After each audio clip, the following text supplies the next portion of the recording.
este dinero que se está inyectando a nuestra economía, al sistema ecuatoriano. Hoy recibimos un préstamo del Banco Mundial y no hace mucho otro préstamo por 4.200 millones de dólares, no en uno solo, pero a través de diferentes instituciones, todo esto gestionado con el Fondo Monetario Internacional. Economista, bienvenido. Sé que usted ve un poco con preocupación este acuerdo que se ha firmado con el Fondo Monetario Internacional. ¿Por qué? Sí, porque hay que explicarle al país por qué llegamos al Fondo Monetario Internacional. Venimos arrastrando el año 2013 déficits fiscales de 5, 6 hasta 7% con respecto al Producto Interno Bruto, que es lo que producimos todos los ecuatorianos en un año. E inclusive hasta diciembre del año 2018 ya la calificadora Moody's nos había puesto B3. ¿Qué significa B3? Una calificación de casi insolvente. Entonces era la necesidad de buscar a alguien que nos preste, nos dé una boya financiera para no caer en default en el año 2020. O sea, tarde o temprano algún tenedor de bonos no lo íbamos a cumplir. Tarde o temprano algún país que nos tiene, en la cual tenemos créditos internacionales tampoco le podíamos cumplir. O a lo mejor algún organismo multilateral no le podíamos cumplir, o al BIES no le podíamos cumplir.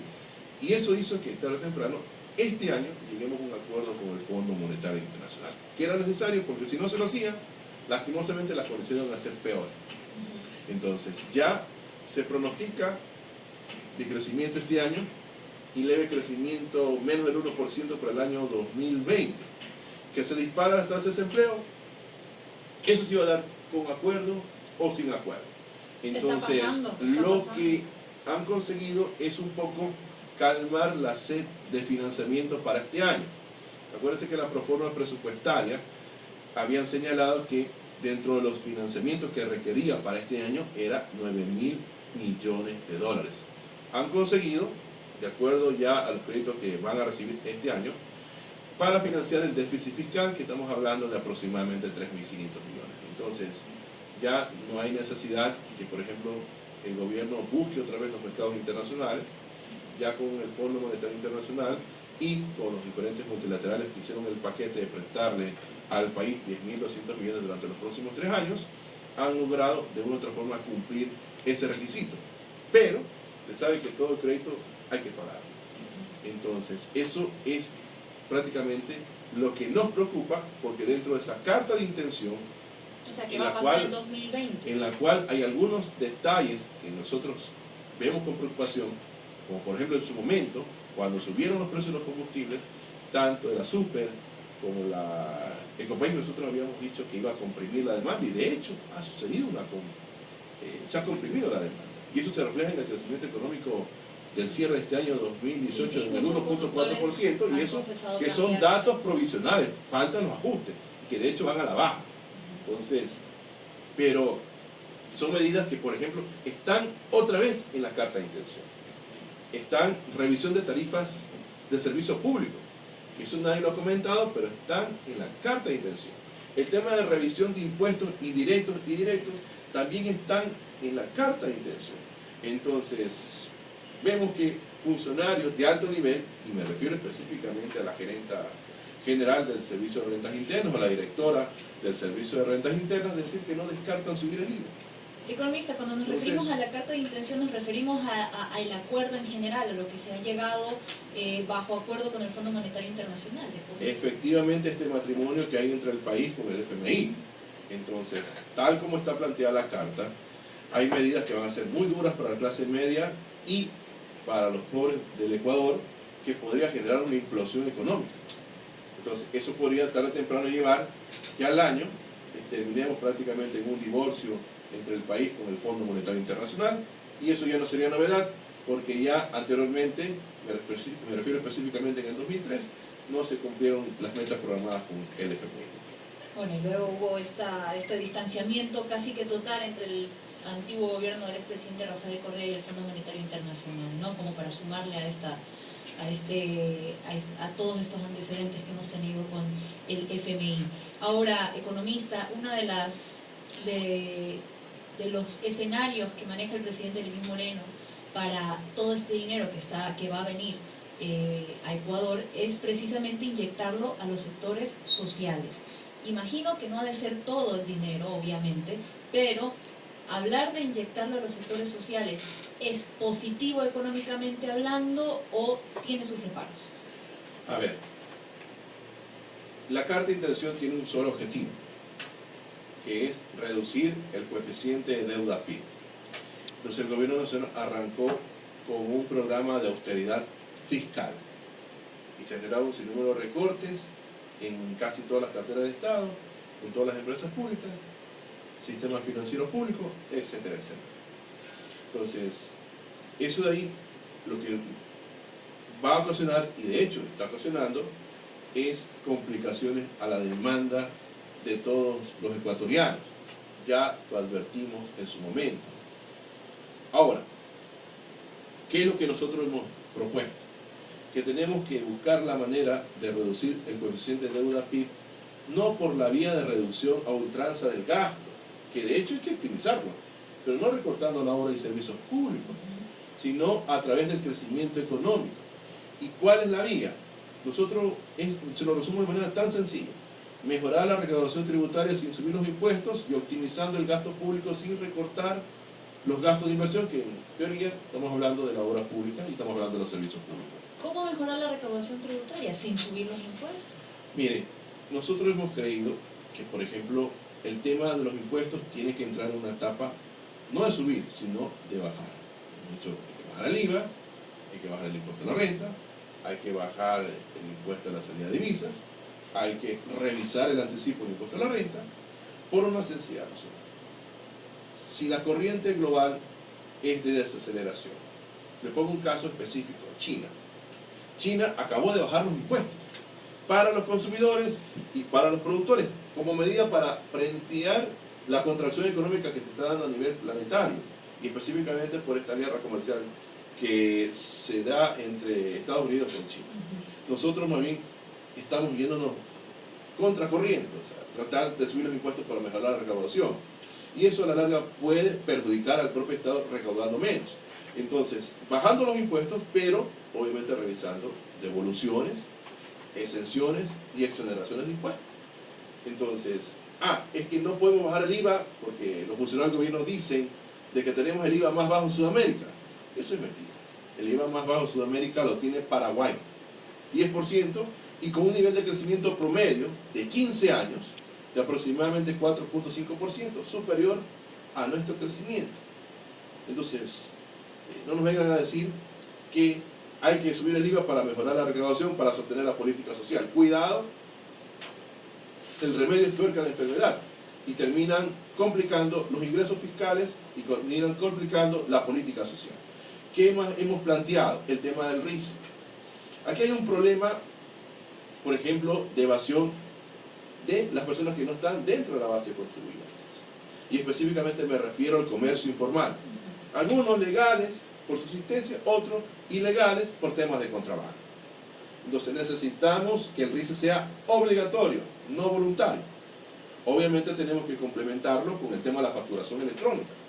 Entonces con eso usted podría llegar a un universo de aproximadamente 7.000 millones de dólares que podríamos buscar la manera de que eso ingresen a las arcas fiscales. 4.000 de evasión de quienes están en la base de contribuyentes y 3.000 de aquellos que no están en la base de contribuyentes, y me refiero en este caso al comercio informal. Entonces no hay necesidad de subir el IVA, no hay necesidad de eliminar los subsidios, no hay necesidad de seguirle cargando, en este caso, de políticas económicas que compliquen el bolsillo de los ecuatorianos. Entonces hay mecanismos para hacerlo, la cuestión que ya depende del ministro de Economía y del presidente de la República. Bueno, y serían necesarios que se sigan dando más despidos, como lo anunció el presidente Lenín Moreno. Dijo que este año iban a haber despidos durante todo el año. Ya se ha planificado, de hecho, un calendario desde el Ministerio del Trabajo para que se den estos despidos en el sector público, y que ya han generado afectaciones. Hoy día veíamos una protesta de trabajadores, ex trabajadores de la salud, que fueron reprimidos por la Policía Nacional mientras intentaban reunirse con alguien del Ministerio de Salud que les pueda explicar por qué estos despidos masivos. Cuando a usted se le cae el precio del petróleo para finales del año 2014, ya la economía comenzó a crecer menos. 0.5% en el año 2015, decreció la economía en el año 2016, creció algo en el 2017 y creció un poquito menos en el 2018. Se perdieron muchos empleos y el 99% fueron privados. Entonces, ¿qué hizo la gente? Se fue a su empleo. Entonces, otros optaron por el asunto del seguro de desempleo. Pero la única manera para poder revertir esto es que la economía vuelva a crecer, para absorber el empleo. Tenemos un problema en el sector público y de hecho la masa salarial cuesta 9.000 millones de dólares. No hay para pagar los 9.000 millones de dólares. Entonces, en una empresa que cuando se caen las ventas y se caen los ingresos, optan por reducción de personal. Lo mismo pasa en el sector público. Caen los ingresos y definitivamente tiene que haber algún tipo de optimización. Eso es un ejercicio normal. Ahora, habrá que priorizar. Eso ya es una labor de quienes están al frente de este plan de optimización. Pero esa es una de las alternativas que le tocó al gobierno sortear y que va a tener un impacto menor que, por ejemplo, subir, en este caso, el IVA o subir, por ejemplo, los combustibles. Entonces, vuelvo a insistir, nosotros hemos dicho, hay que mejorar la recaudación tributaria sin subir los impuestos y tratar de optimizar el gasto corriente sin recortar la obra pública y servicios públicos. Y ahí nosotros hemos planteado algunas alternativas. Por ejemplo, en el tema de las empresas públicas. El gobierno tiene más de 25 empresas públicas. El 70% o tienen saldo cero o tienen saldos negativos. ¿Para qué continuar con esas empresas? Que le representan al gobierno nacional entre 300 a 400 millones al año. Entonces hay que entrar en un proceso de concesión o de venta, pero priorizando que el mejor personal posible que está en el sector público vaya al sector privado de quien compre la empresa pública o quien se adjudique la concesión. Entonces esa también sería una de las propuestas que nosotros hemos planteado, sin que se diga que, por ejemplo, en estos acuerdos que tenemos con el Fondo Monetario Internacional, y se lo mencionaba, no hay proceso de renegociación, no hay proceso de recompra de deuda cara por deuda barata. No podemos bajar los costos financieros que se pagan anualmente. Por ejemplo, la prórroga presupuestaria del año 2019 estaba más o menos en 3.300 millones. O sea, entrar un proceso de renegociación con cualquier acreedor, con la ayuda del Fondo Monetario Internacional, lo que nos permite a nosotros es tratar de destinar menos recursos para intereses de deuda. Entonces, si no hay eso, vamos obviamente a tener déficits fiscales que tarde o temprano van a seguir generando mayor deuda. Entonces, el gobierno ha optado por la vía más fácil, quitemos los subsidios. Sí, pero eso se puede hacer cuando la economía está creciendo y hay una fortaleza de la clase media, pero no cuando la clase media cada vez es menos y los pobres están consumiendo lo mínimo. Entonces, ahí lo que va a ocasionar es seguir empobreciendo el país y tarde o temprano el boomerang se le puede ir contra el gobierno.